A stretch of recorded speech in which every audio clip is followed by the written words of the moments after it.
গুলো এক জায়গায় গাঁঠি বাঁধিব, ওই গাঁঠির মধ্যে ছোট্ট একটা বিষাক্ত সাপ যাব। ওই সাপটা এমন বিষাক্ত, কামড় দেওয়ার সঙ্গে সঙ্গে ওই ধুপার ঢাল খাইয়া জমিনে পয়রা মরে থাকবো। তোমরা তার লাশ দেখবো আগামীকাল। দু একজনের কাছে কয়েও ফেলাইছে, বেশি ভক্ত। পরের দিন দেখা গেল ওই ধুপা কাপড়ের গাঁঠি নিয়ে বহাল তবিয়তে, সাপ হয়েও খাবার নাই, কোনো ক্ষতি হয় নাই, বাড়ির দিকে হাইডা হাইডা যাইতেছে। লোকগুলো দৌড়ায় যায় ঈসা নবীর কাছে কইল, হুজুর আপনি না কইছিলেন এই ধুমারে আজকে সাপে কামড় দেবো, রাস্তার মধ্যে ময়রা ময়রা থাকবো, কিছু তো না, কালকার মতো সুন্দর চলাফেরা করতে যাইতেছে, ব্যাপার কি কিছু বুঝলাম না। তো ঈসা নবী বললো, ওরে ডাইখা আনো, আমার কাছে আনো। লোকটারে যখন ডাইখা হাজির করলো, ঈসা নবী একবার ওর ঘরের উপর গাঁঠির দিকে তাকায়, আবার ওই ধুবার মুখের দিকে তাকায়, এরকম কয়েকবার তাকায় দেখলো একটা সাপের মাথা দেখা যায় কাপড়ের চিপে দিয়া। আল্লাহর কুদরতে সাপের জবানটা খুলে গেছে। সাপের জিজ্ঞাসা করছে, আরে সাপ, তুই যে ডিউটিটা করার জন্য আইছিলি, ডিউটিটা করছস কি করস নাই? এখন সাপে কয় যে এই ধুপা বাড়ির থেকে আসার সময় সামান্য কিছু খাবার ছিল সঙ্গে, দুপুরে খাবার জন্য একজন ক্ষুধার্ত মিসকিনকে খাওয়াইছে। সেই মিসকিন দোয়া করছে, আল্লাহ এর জান মাল সবকিছু হেফাজত করো। আল্লাহ কবুল করছে। আল্লাহ কবুল করে একজন ফেরেশতা বানাই দিছে। ওই ফেরেশতায় আমার মুখের সঙ্গে লোহার টুপ মারে দিছে। আমি খাবার দিলেও ঠুকর দিলেও কাজ হবে না। এই জন্য বলা হয়েছে, as-sadaqatu taruddul bala wa tazidu fil umur। সাদকা দিলে, খালেস দিলে দিলে বিপদ আপদ কাটা যায় এবং তার আয়ু বেড়ে যায়। এখন জোরে সুবহানাল্লাহ। আমার ভাইরা, কেউ যদি সোনা দানা টাকা পয়সা জাহাপাতি এগুলা আল্লাহ রাস্তায় দান না করে, দান সদকা না দেয়, যাকাত না দেয়, হিসাব করে, ওটি কিছু মনেই করে না। কারণের সমস্ত মালামালের গুদামের চাবিগুলো আসছিল 70 উটের বোঝায়। কোরআন শরীফ আছে একদল শক্তিশালী লোকের বোঝায়, আর এমনি কাসাসুল আম্বিয়া অন্যান্য কিতাবের মধ্যে লিখছে 70 উটের বোঝায়। তাহলে কি পরিমাণ মাল ছিল, ও গায়ে করছে জাকাত দেওয়ার ভাবনা। চিন্তা করে দেখে যে আমার জাকাত যে পরিমাণ হয়, এত টাকা জাকাত দিলে আমার এত ঘুমাবো না, এই জন্য জাকাত দেয় নাই। সে যাই হোক, যখন কোন ব্যক্তি আল্লাহ রাস্তায় বেশি বেশি দান করে, দুইজন ফেরেশতা ভোরবেলা সকালবেলা আসমান থেকে জমিনের নামে একজন আল্লাহর কাছে দোয়া করে, যে লোকটা বেশি বেশি দান করে আল্লাহ তার সম্পদ তাকে বাড়ায় দাও। আর একটা ফেরেশতা দোয়া করে, আল্লাহ যে লোকটা বখিল, মাল সামানা স্বর্ণ চাঁদি জমা করে রাখে আর বারে বারে হিসাব করে, ওই লোকটার সম্পদ তুমি ধ্বংস করে দাও। এই যে মেলান্দু থানা মালঞ্চ গ্রামে রাজা মিয়া নামে একটা লোক আছে না ভাই, সবাই নাম শুনছেন। এ রাজা মিয়া একটা পুকুর কাটে দিছে, একটা মসজিদ 4-5 তলা করছে, একটা বাজার বানাইছে, একটা পোস্ট অফিস করছে, একটা ছেলেদের জন্য কামেল মাদ্রাসা করছে, আর এতিমদের জন্য একটা দাখিল মাদ্রাসা করছে, একটা ডাক্তারখানা করছে, একটা টেকনিক্যাল করছে, একটা চোখের হাসপাতাল করছে। এরকম জনগণের সেবার জন্য প্রচুর টাকা ব্যয় করছে। আল্লাহ তারা 2 হাতে দেয়, কোন জোরে সুবহানাল্লাহ। আল্লাহ রাস্তায় যে বেশি বেশি দান করে, তার জন্য সকালবেলা ভোরবেলা একজন আল্লাহর রহমতে ফেরেশতা দোয়া করে, আল্লাহর সম্পদ আরো বাড়ায় দাও, আরো বাড়ায় দাও। এই সম্পদ, এই টাকা পয়সা, এই সোনা দানা যে ব্যক্তির দান সদকা না করলো, আল্লাহ রাস্তায় খরচ না করলো, এই দান, এই সোনা দানাগুলো একত্র হয়ে কাল হাসরের মাঠে একটা বিষাক্ত সাপ হবে। সেই সাপটা তার গলা ফেসায়া ধরা তার মুখমণ্ডলে দংশন করবে। জোরে কন্যা নাউযুবিল্লাহ। এটা গেল 5 নম্বর। 6 নম্বর গুণ হলো কিসের গুণ? আল্লাহর প্রিয় বান্দার গুণ। কিসের গুণ ভাই বলেন তো? আল্লাহর প্রিয় বান্দার গুণ। 6 নম্বর গুণ হলো যে আল্লাহ পাকের দাসত্ব করবার যাইয়া, আল্লাহ পাকের ইবাদত করবার যাইয়া তার সঙ্গে কারো শরীক করে না, মানে শিরিক গুনাহ করে না। ভাই, দুনিয়াতে এমন 2-4 জন মুসলমান ছিল, এমন 2-4 জন আল্লাহর বান্দা ছিল, জীবন শেষ হয়ে গেছে, তুমি শিরিক করে নাই, আল্লাহর সঙ্গে আমি শরীক করে নাই। আমাদের দেশে শিরিক করতে করতে আমরা জোরা হয়ে গেছি। আরে এই টিবল ফার্মুরে প্রায় 15-20টা দোকান আছে। একজন দোকানদার দোকানটা খুলছে আর সবগুলাই খুলছে, কিন্তু আল্লাহর রহমত হচ্ছে একটা দোকানদারের উপর। দোকানদার সকালবেলা খোলার সঙ্গে সঙ্গে একটা 2000 টাকার কাস্টমার বিয়ে বাড়ির সদাই মেয়ের লোকজন আসবো এই জন্য সদাই কারণ আসছে 2000 টাকা সদাই নেবো, ব্যাংকে চাকরি করে, ব্যাংকের টাকা তো বেতন দেয় নতুন টাকা দিয়া 1000 টাকা দুটা নোট দিচ্ছে। লোকটা খুব খুশি, সকালবেলা দোকানটা খোলার সঙ্গে সঙ্গে 2000 টাকা বিক্রি করতে পারলাম। এখন কি করে ক্যাশ বাক্সটা আর যে গ্যালারি আছে ধূপ জ্বালাইয়া ধূপ দিয়া ওই সিফা সাফি দিয়া ধুমা দেয়, ক্যাশ বাক্সের মধ্যে ধুমা দেয়। এটা হিন্দু আনি খাদা ধুমা দিলে মনে মনে চিন্তা করে যে বরকত হবো।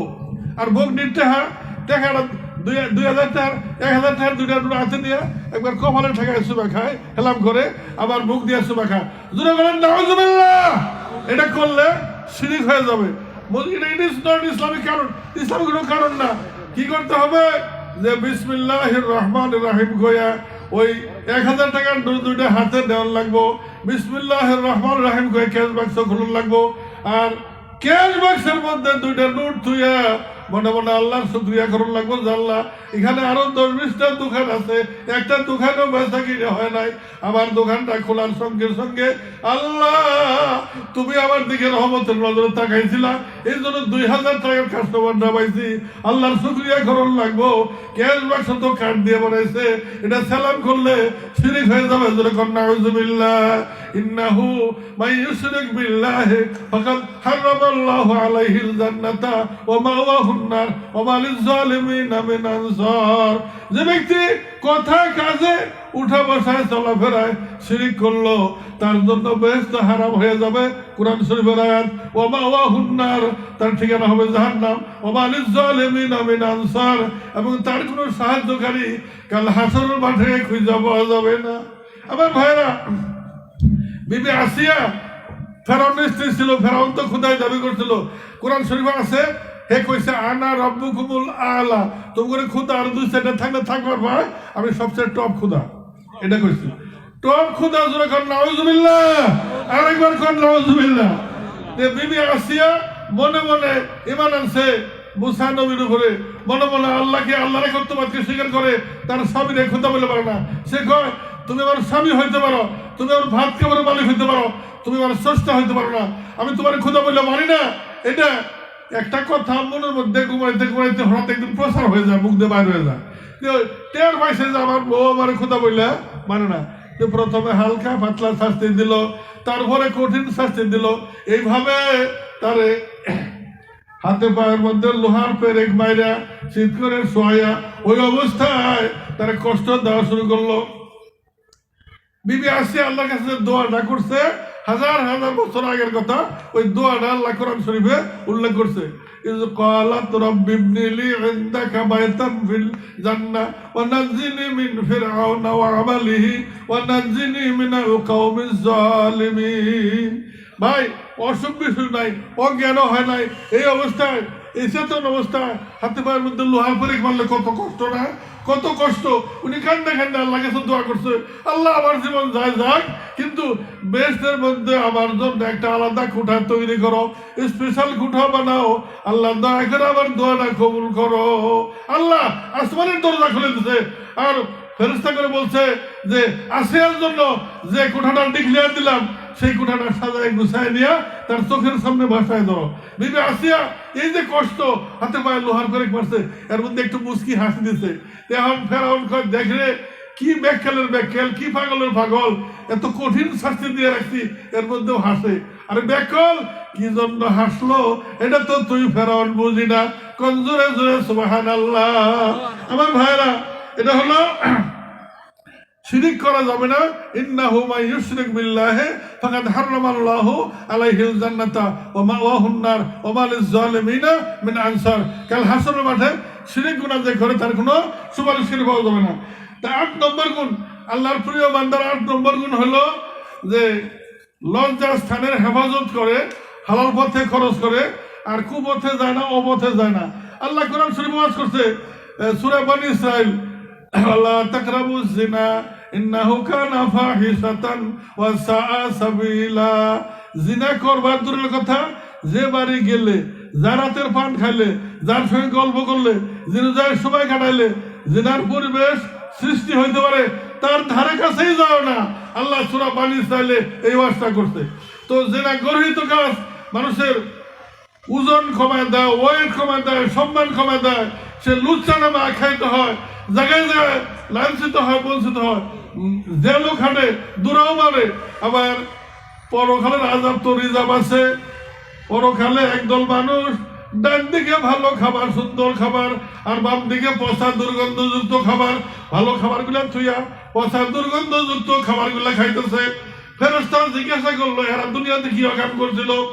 ফেরেশতা বলতেছে, এরা দুনিয়াতে নিজের ঘরে স্ত্রী থুইয়া জায়গায় জায়গায় ঘুরে বেড়াইতো, লুচ্চামি করতো।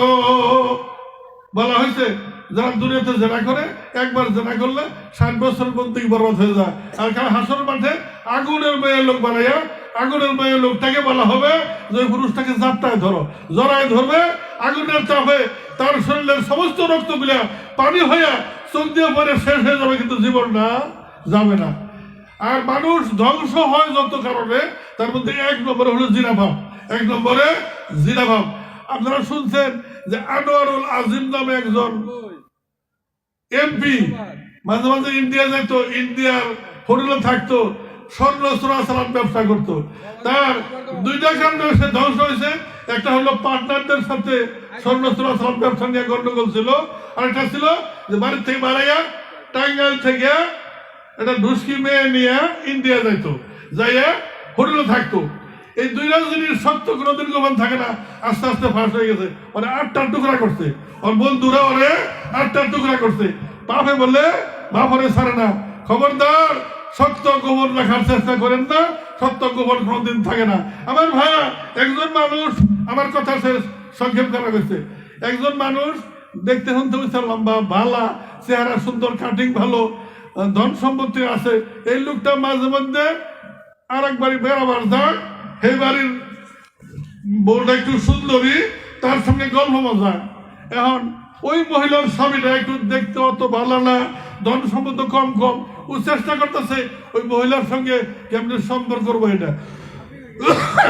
তো প্রথম দিন আল্লাহ সূরা বানী ইসরাইলে বলছে, যে জায়গায় গেলে, জারাতের পান খাইলে, যেন সময় কাটাইলে, যেন গপ্প জমাইলে জেনার পরিবেশ সৃষ্টি হইতে পারে, সেই পরিবেশে যায় না। লাস্ট খারাপ বলছে না, মত করিব হতো, জেনাকে নিকটবর্তীও যায় না। তে এই যে লোকটা দেখতে শুনতে পারা, ধন সম্পদ বেশি, এই লোকটা প্রথম দিন যায় কিছু গল্প করলো, দ্বিতীয় দিন কিছু বাড়তি গল্প করলো, তৃতীয় দিন আরো কিছু বেশি গল্প করলো, চতুর্থ দিন আরো বেশি হাসি খুশি করলো, পঞ্চম দিন যখন আবার দেখা করা গেছে, নাউজুবিল্লাহ মিন যালিক, মেয়েরা যদি খারাপ হয় তাহলে পঞ্চম দিন ওই মেয়েটাই বলবো যে আপনার ভাই যে সম্পাদিত না থাকে হিসুবিল্লাহ আলাপ আছে। সর্বনাশ করলো না গো। আপনার ভাই যখন বাসায় না থাকে তখন নাটক সঙ্গে আলাপ আছে। নাউজুবিল্লাহ মিন যালিক। এই জন্য আল্লাহ পাক কোরআনে বলছে যে জেনার পরিবেশ সৃষ্টি হইতে পারে, সেই পরিবেশেই যায় না, সেই সাক্ষাতেই যায় না, তার সঙ্গে কথাই বলো না, তার ওখানে সময়ই কাটায় না। তো আমি এতক্ষণ ধরে আল্লাহর প্রিয় বান্দার যে 8টা গুণ, এটার সংক্ষেপ আলোচনা করলাম। আমার বলাতে ভাষাতে ভুল হতে পারে, আমাকে মাফ করবেন, আমার জন্য দোয়া করবেন। আমরা করে আজকের যে প্রধান মুফাসসির, উনি আমার বাপের হালা মামা, উনি এখন আসবেন। উনি বাট্টাজুর কামিল মাদ্রাসা বক্সিগঞ্জ থানা, সেখানে সহকারী অধ্যাপক। আল্লাহর মেহরবানি, আমার সে অনেক আগে গেছে। আমার এখন মানুষের কম ডাকে, একদিকে বয়স আর একদিকে এলেম কালাম কম, আর আমার বাবার হালাটা খুব বেশি ডাকে। আপনারা দোয়া করবেন বাবার হালাই যেন আগে যায়, আমি যেন বেশি না আগে। আসসালামু আলাইকুম ওয়া রাহমাতুল্লাহি ওয়া বারাকাতুহু। মাশাআল্লাহ।